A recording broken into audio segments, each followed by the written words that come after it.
Hello. चलिए हम start करते हैं। सबसे पहले हम स्टार्ट कर रहे थे। हाँ, आज इंग्लिश पेडागोजी की क्लास है अपनी, तो हम इसमें स्टार्ट कर रहे हैं एक्विजिशन एंड लर्निंग। देखो, इसमें सबसे पहले हमारा जो फोकस जो रहेगा, मेन जो हमारा जो फोकस है, वो हमारा फोकस रहेगा क्वेश्चंस पे। अच्छा, क्वेश्चंस पे फोकस क्यों रहेगा? देखो क्या होता है ना, थ्योरी आपने पढ़ी, लेकिन उस थ्योरी को सही ढंग से आपको समझना है तो क्वेश्चंस ट्राई कीजिए। जैसे मैथ की तरह, देखो मैथ की तरह लेके देखते हैं। मैथ में अगर आप फॉर्मूले रटोगे तो आपको इतनी जल्दी याद नहीं होंगे, लेकिन उन्हीं फॉर्मूलों पे बेस्ड आप क्वेश्चंस कर लोगे तो चीज जल्दी आपको समझ में आ जाएंगी। तो थ्योरी को हम थोड़ा बहुत समझेंगे, फिर हम डायरेक्ट क्वेश्चन के द्वारा ही हम चीजों को और डीप में समझने की कोशिश करेंगे। ठीक है, चलिए तो सबसे चलते हैं। पहले इसमें टॉपिक आता है एक्विजिशन और लर्निंग। को समझने से पहले हमें थोड़ा सा लैंग्वेज के बारे में समझना चाहिए। देखो लैंग्वेज बेसिकली क्या है? Language is a medium. ये क्या एक मीडियम है through which one can express one ideas, thought and feelings. मतलब एक मीडियम हो सकता है, एक मीडियम है जिससे हम अपने आइडियाज को, फीलिंग्स को क्या कर सकते हैं, शेयर करते हैं लैंग्वेज के माध्यम से।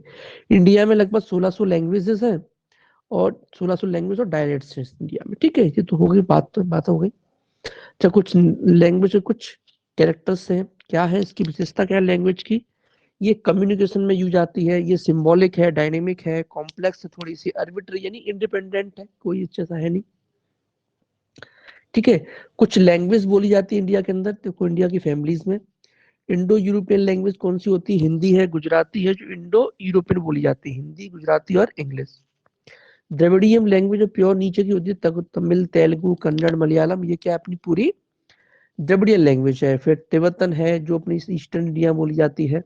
ठीक है, जो अपनी ईस्टर्न इंडिया में बोली जाती है, जो तिब्बतन लैंग्वेज है। ठीक है, पढ़ लेना एक बार, तो इतना जरूरी है नहीं। चलिए, अच्छा अब टॉपिक पे आते हैं। एक्विजिशन कहते किसे हैं? एक्विजिशन होता क्या? एक्विजिशन होता है ग्रहण करना। किसी भी चीज को क्या होता है? ग्रहण करना। लेकिन ये जो ग्रहण करना है, आपको नेचुरली ग्रहण करना है, यानी कि इसके लिए आपको अलग से प्रैक्टिस नहीं करनी, कोई स्कूल नहीं जाना। वो आपको खुद ही नहीं पता कि मुझे कैसे वो चीज आ गई। जैसे आखिर, जैसे कि आप बात करें लैंग्वेज की बात करें, जैसे दो लैंग्वेज अपन लोग सीखते हैं बेसिकली, कौन सी होती है? एक हिंदी होती है और एक इंग्लिश होती है। ठीक है, अब हिंदी जो लैंग्वेज है उसे तो आप ऑटोमेटिक सीख लेते हो, लेकिन इंग्लिश जो लैंग्वेज है उसके लिए आपको थोड़ा सा प्रयास करना पड़ता है, तो वो आपका एक्विजिशन नहीं हुआ। जिसे आप जिसके लिए आपने कोई प्रयास नहीं किया, नेचुरली आपको आपके अंदर आ गई, उसे पर बोलते हैं एक्विजिशन। जिसका any without any systematic practice, कोई आपने प्रैक्टिस देखी। Learner acquire language when it's used in the natural environment. इसे आप नेचुरल एनवायरनमेंट से आप एक्वायर कर लेते हैं। ठीक है, it's also in unconscious process. ये एक अनकॉन्शियस प्रोसेस है। अनकॉन्शियस यानी कि इसके लिए आपको कोई बहुत ज्यादा चेतन मन, चेतन यानी कि जो आपका बिल्कुल ही एक्टिव मन हो, उसकी आपको जरूरत नहीं है। आपको अनकॉन्शियसली प्रोसेस होती है, लगातार आप सीखते रहते हो, कोई दिक्कत की बात आती नहीं। ठीक है, लर्निंग क्या होती है? लर्निंग ऐसी प्रोसेस होती है जिसमें आपको सिस्टमेटिक वे है, ये सिस्टमेटिक वे है, इज नॉन एज लर्निंग। इसके लिए आपको स्कूल जाना पड़ेगा, एक सिस्टम बनाना पड़ेगा। ऐसे नहीं सोचते जैसे कि एक जो बच्चा है, तो कोई बच्चा है, ठीक है, कोई बच्चा है, उसको आप बोलना और सुनना, ये दो ऐसी क्वालिटीज हैं। बोलना, चलो सर सुनना, चलो भगवान ने दे ही रखा है उसको।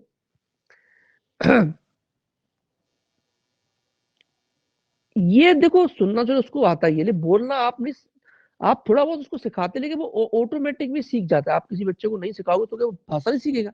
वो भाषा तब भी सीख जाता है। तो इसके लिए आपको कोई एफर्ट नहीं करना पड़ता। तो लर्निंग वही प्रोसेस जिसके लिए आपको एफर्ट ना करे कोई, सॉरी, जो जो एक्विजिशन था वही प्रोसेस जिसके लिए आपको एफर्ट ना करना पड़े। लेकिन लर्निंग वो जिसके लिए आपको सिस्टमेटिक वे चाहिए, जिसके लिए आपको, जैसे आपको किसी बच्चे को हमारे यहाँ जो एरिया बच्चों को इंग्लिश सीखनी है, तो इंग्लिश से तो नहीं कि बच्चा ऑटोमेटिक सीख जाएगा। तो इसके लिए उसको कोचिंग लगानी पड़ती है, स्कूल जाना पड़ता है, वहां पर एक माहौल में बैठ के वो सीखता है, तब इंग्लिश को उसकी नॉलेज होती है। उसे बोलते हैं लर्निंग।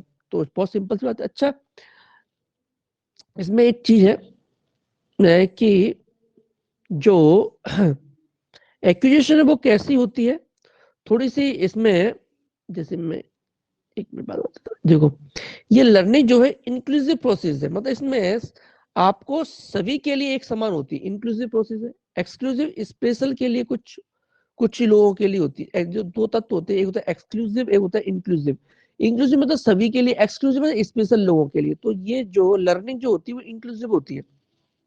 आपकी क्लास में तो ऐसा तो नहीं किसी को स्पेशल टीचिंग दी जाती है, सबको एक समान दी जाती है। तो ये इंक्लूसिव, साथ में बैठ के सबको पढ़ाया जाता है। ठीक है, अकॉर्डिंग टू द पाल्मर, एक साइंटिस्ट, इन्होंने बताया learning is essential habit forming process, a process during which require one new habit. एक लर्निंग एक हैबिट की समान होती है, लेकिन इसके लिए कुछ प्रोसेस की जरूरत होती है जो फिर आपकी एक नई हैबिट बन जाती है। ठीक है, लर्निंग के लिए कॉन्शियस माइंड की जरूरत होती है। मैंने बताया था आपको एक्विजिशन के लिए आपको अनकॉन्शियस माइंड की जरूरत होती है, लेकिन आपको लर्निंग के लिए आपको कॉन्शियस माइंड की जरूरत होती है, मतलब आपको चेतन मन चाहिए होता है। ठीक है, अगर आपकी लर्निंग विदाउट इंटरेस्ट से आपको अगर पढ़ाया जा रहा है तो वो लर्निंग नहीं है, वो रोट लर्निंग, रटने वाली लर्निंग कहलाती है। जिसमें आपको इंटरेस्ट ही नहीं, वो क्या होगी फिर, रोट लर्निंग होगी। क्या होगी, रोट लर्निंग। ठीक है, मुझे कुछ इंपोर्टेंट चीज आपको याद रखनी है। एक्विजिशनल लर्निंग वही बात होगी, इसमें सब कॉन्शियस माइंड होता है, इसमें कॉन्शियस माइंड होता है। ठीक है, mother tongue is most important device, second language is mostly learn. ठीक है, चलो ठीक है, चलो ठीक है, बात समझ में आती है। ये इम्प्लिसिट है, ये एक्सप्लिसिट, कॉन्शियस, अनकॉन्शियस। ये इनफॉर्मल है, इनफॉर्मल मतलब ये फॉर्मल है। देखो इनफॉर्मल क्या होता है, जैसे जैसे कोई कार्य है, कोई काम है, चाहे जब कर लिया, कुछ सिस्टमेटिक कोई तरीका नहीं है, उसको इनफॉर्मल। लेकिन इसके सिस्टमेटिक तरीके से फॉर्मल बोलते हैं उसे। इसमें कोई ग्रामर फ्री, लेकिन इसमें ग्रामेटिकल रूल्स भी आपको याद करने पड़ते हैं। ठीक है, इसके लिए कोई डिपेंड ऑन एटीट्यूड, ये भी डिपेंड ऑन एटीट्यूड तो होता ही है। चलो, stable order of acquisition, simple to complex order of learning. ठीक है, इसके लिए कोई स्टेबल ऑर्डर चाहिए होता है, इसके लिए सिंपल टू कॉम्प्लेक्स जाना पड़ता है। ठीक है, चलो बात है तो। अच्छा, इंडिया में जो इंग्लिश जो है वो सेकंड लैंग्वेज है। ठीक है, याद रखना, थोड़ा इसके बारे में पढ़ेंगे अपन। एक चलो क्वेश्चंस करते हैं, बहुत बढ़िया क्वेश्चंस पे ही फोकस करना। देखो थ्योरी में थोड़ा सा, देखो इंग्लिश में हम लोग क्या करेंगे, सीडी पे तो देखो क्या मुझे थोड़ा समझाना पड़ेगा, लेकिन इंग्लिश में आपको क्या है ना, सीडीपी की बात करें, इंग्लिश की सीडीपी की, तो इसके लिए आपको हम लोग को सबसे पहले थ्योरी को पढ़ेंगे, थोड़ा बहुत, थोड़ा फास्ट पढ़ेंगे थ्योरी को। ठीक है, उसके बाद हम सीधे क्वेश्चंस पे आएंगे, क्योंकि अपना जो मेन फोकस है क्वेश्चंस पे। क्वेश्चंस आ गए तो सब काम हो गया। ठीक है, चलिए, क्योंकि आप कितनी भी थ्योरी पढ़ लें, क्वेश्चंस की प्रैक्टिस नहीं करोगे तो कोई मतलब भी नहीं है। ठीक है, वो आपको थ्योरी, तो जब जब आने क्वेश्चन तो क्वेश्चंस की प्रैक्टिस करो।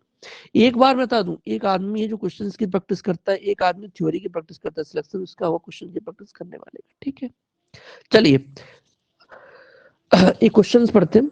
ये an activity that require a class to design and present a power plant on the importance of water conservation in the target language is the activity। देखो, एक क्लास के अंदर क्या हो रहा है, एक पावर पॉइंट बनाने को कहा जाता है पानी के ऊपर, पानी को बचाने के ऊपर।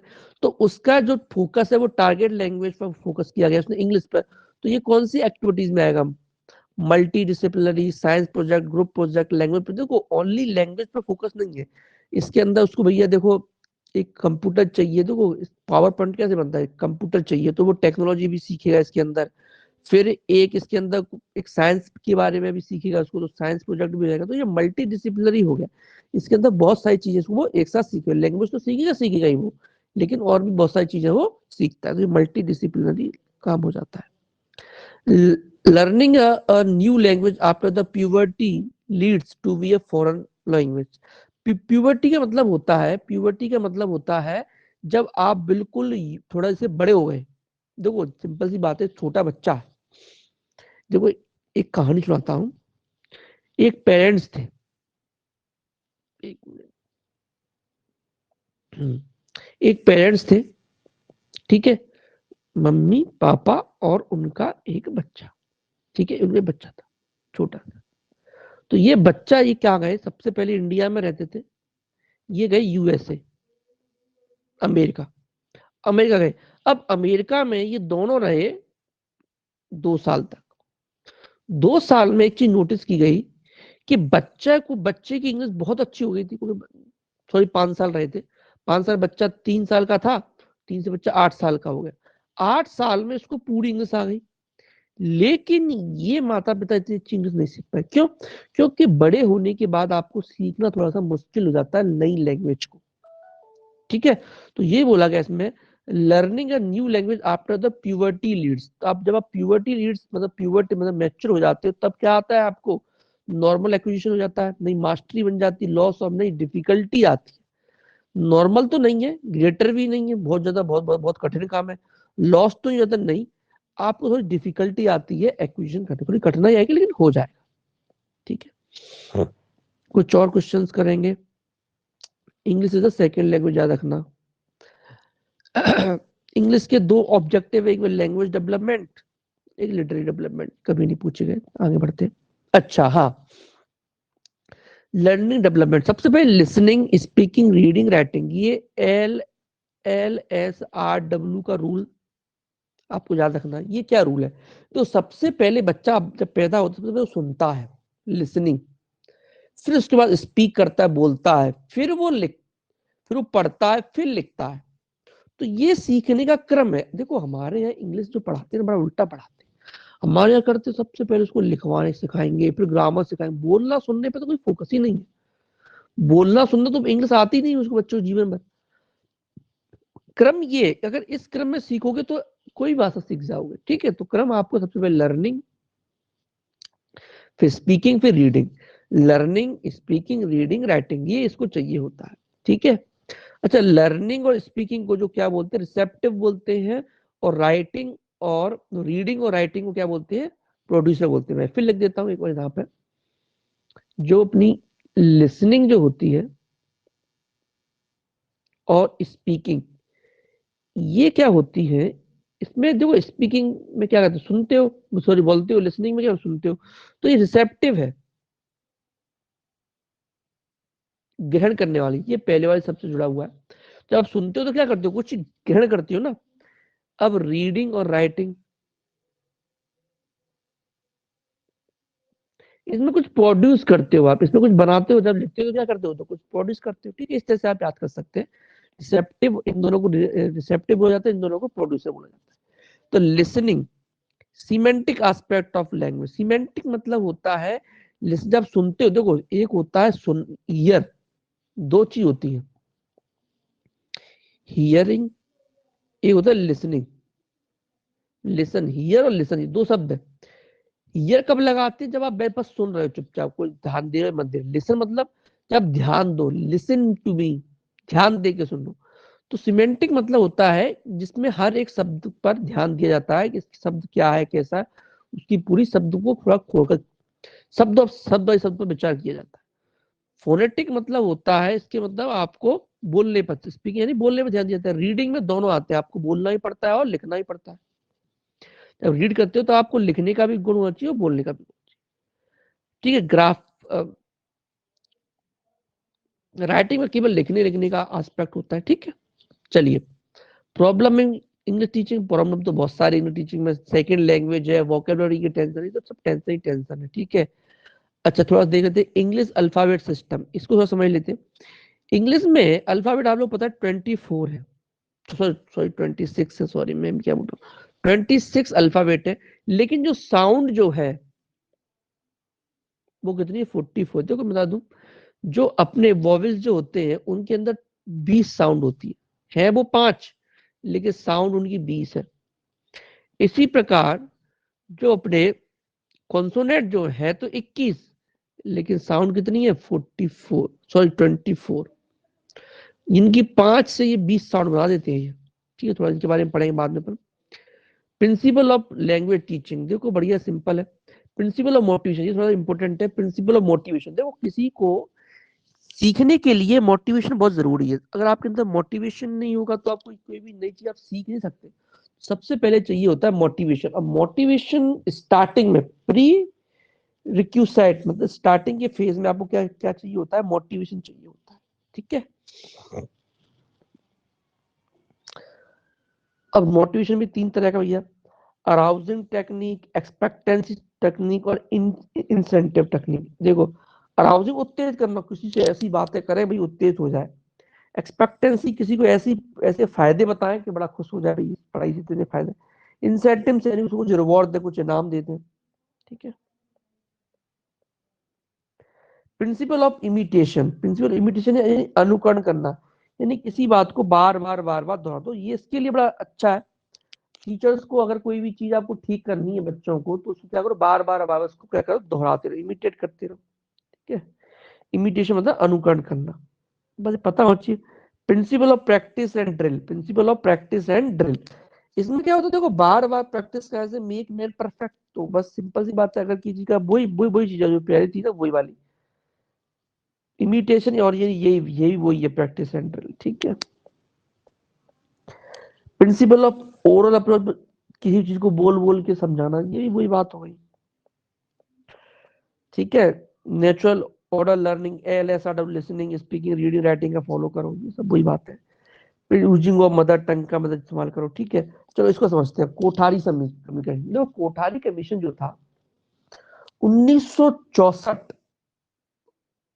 और 1966 के करीब आया था ये कोठारी कमीशन। इसने क्या किया, इन्होंने इंडिया में, देखो उसे पता था इंडिया में बहुत सारी भाषा बोली जाती, मल्टी लिंग्विस्टिज्म कंट्री है, तो इन्होंने सोचा कि इंडिया को एक लैंग्वेज में बांधने के लिए इन्होंने एक त्रिसूत्री, इन्होंने एक फॉर्मूला दिया। कोठारी कमीशन ने क्या दिया कि हिंदी और नॉन हिंदी वालों के, हिंदी वालों को बोला गया कि आपको 3 लैंग्वेज सीखनी है, इनको भी 3 लैंग्वेज सीखनी। कौन सी? एक तो हिंदी, इंग्लिश और कोई भी इंडिया की एक मॉडर्न लैंग्वेज। इन्होंने बोला आपको एक तो आपको अपनी रीजनल लैंग्वेज सीखनी है, फिर हिंदी और इंग्लिश, ये आपको 3 लैंग्वेज सीखनी जो नॉन हिंदी स्टेट है। तो इन्होंने त्रिसूत्री सूत्र दिया, इन्होंने इसलिए बोला था कि ताकि सारे लोग एक दूसरी भाषा समझ सके। मैक्सिमम ऑफ लैंग्वेज टीचर, वो सूत्र है, सूत्र क्या है, कुछ नहीं। नोन टू अननोन, सबसे पहले की चीज को किसी बच्चे को, अगर देखो ये क्या पढ़ाने के तरीके हैं, नोन टू अननोन, सबसे पहले बच्चों को क्या बताओ, नोन जो वो जानता है, जैसे कि राम, जैसे कि नाउन, राम खाता है, एप्पल, राहुल, ये सब क्या है, ये सब नाउन है। तो इनका सबसे पहले क्या बताओ कि भाई, जैसे बच्चों को जो जानते हैं, तो बच्चे क्या होते हैं, नॉट ब्लैंक शीट। आपके स्कूल में जो आते हैं तो नहीं कि लोग खाली आए थे, कुछ ना कुछ तो बुद्धि उनके पास जरूर होती है। तो उसी बुद्धि का क्या करना है, आपको उपयोग करना है। कैसे? नोन टू अननोन, तो बच्चे को जानते हैं उसको अननोन की तरफ ले, जैसे कि वो नाउन की डेफिनेशन नहीं जानते, लेकिन वो उन्होंने वही, देखो क्लास बच्चा राहुल है, एप्पल है, ताजमहल, इनको जानते हैं बच्चे, तो ये सारे क्या है, ये नाउन है। तो नोन टू अननोन की तरफ भेजा, इसे बोलते हैं इंडक्टिव मेथड। इंडक्टिव मतलब इसके अंदर सबसे पहले क्या करते हैं अपन, एग्जाम्पल से किस पे जाते हैं, रूल्स पे जाते हैं। इसके अंदर वही सिंपल टू कॉम्प्लेक्स, सबसे सिंपल सिंपल सब बताओ, सबसे पहली चीज, फिर कॉम्प्लेक्स चीज बताओ। कॉन्क्रीट टू एब्स्ट्रैक्ट, तो कॉन्क्रीट का मतलब क्या होता है, ऐसी सोच जिसे आप टच नहीं कर सकते। जैसे मैं आज बहुत उदास हूँ, मैं आज बहुत थका हुआ हूँ, मैं आज बहुत खुश हूँ, तो उन चीजों को टच कैसे करोगे? ये सब चीजें टच तो होती नहीं है, क्या करते हैं सब चीजों को, इसे बोलते हैं एब्स्ट्रैक्ट बोलते हैं, जिसे आप टच, अरे इसमें गलत लिखा है, कॉन्क्रीट जिसे आप टच कर सकते हो। कॉन्क्रीट का मतलब होता है जिसे आप टच कर सकते हो। सबसे पहले बच्चों को ऐसी ऐसी थॉट दबाओ कि जिसे आप टच करके समझा सकते, फिर उनके अंदर लव आइडिया, ये सारी थॉट जिनके अंदर इसे आप टच नहीं कर सकते, वो वाले कॉन्सेप्ट उसके अंदर ड्रिल करें। ठीक है, अगला है analysis to synthetic, divide into different part. सबसे पहले चीजों को बहुत सारे रूप में बांट दो। इंडक्शन टू डिडक्शन, भी सब एग्जांपल से रूल की तरफ। ठीक है, होल्स टू पार्ट, ठीक है, ये सब तो हो जाएगा आपका। हाँ, क्वेश्चन चलते हैं। Home language is a natural way acquired क्या language, home language is a natural way. तो आप घर की भाषा आप क्या करते हो, एक नेचुरल, क्या नेचुरल वे, आपको कोई एफर्ट नहीं लगाना, अपने आप इसे क्या कर लेते हो, एक्वायर कर, क्या उसको प्रमोट करना पड़ता है, तो सीखना पड़ता है, टफ है नहीं, टॉप नहीं, ये एक्वायर कर लेते अपने आप।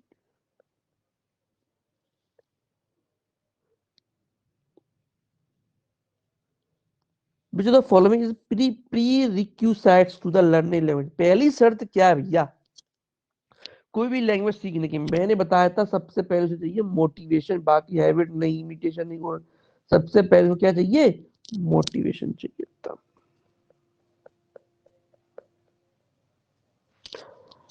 अब ये मैं बताया था लैंग्वेज डेवलपमेंट के, जो मैं बताया था learning, listening, speaking, reading, writing, ये क्रम है।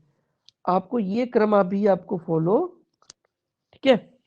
सीमेंटिक एस्पेक्ट, सीमेंटिक मतलब होता है जिसमें एक वर्ड्स के बारे में पूरी जानकारी समझ लेना। स्पीकिंग यानी साउंड रिलेटेड, इसके अंदर साउंड और उसको अगर जो पढ़ रहा है तो लिखना भी आता ही होगा। राइटर, इसके अंदर जो केवल ग्राफिक्स मतलब केवल लिखने से इसका मतलब है, ठीक है।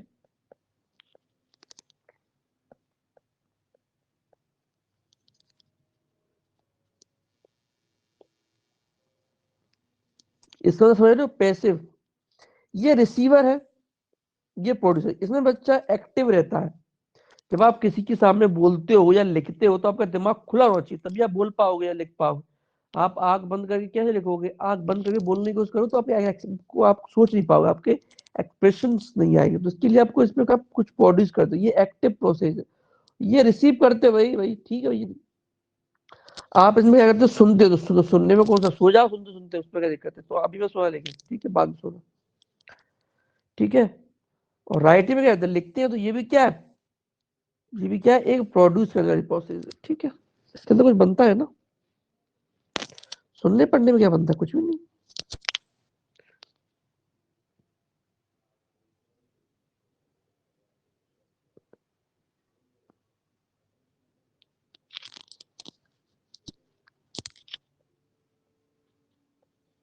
यही LSRW का रूल आपको याद रखना है। Listening and speaking are the primary state of skill, ये दोनों को प्राइमरी स्टेट माना गया। स्टार्टिंग की जो दो थी ना, इनको प्राइमरी माना गया क्योंकि ये सबसे पहले होती है ना। सबसे पहले बच्चा क्या करता है? लिसनिंग, सुनता है, उसके बाद बोलता है, तो ये प्राइमरी है, ठीक है?